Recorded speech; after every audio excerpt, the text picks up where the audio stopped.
Ang ganda ng kulay nito. Maraming kulay nito. Tayo sa gubat.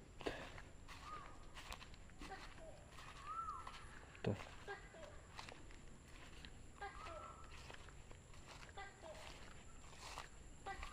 Medyo malayo nga lang. Ito. Ano kayang kinakain ito?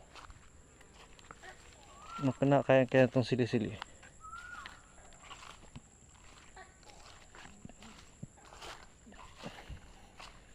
Ito ba? Ito yata ang kinakain ito eh. Ito. Yata yung kinakain niya. Sili-sili.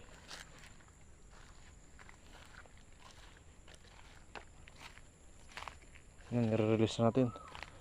Dito natin papakalwanan sa kahuyan. Yan, sili-sili. Sili-sili.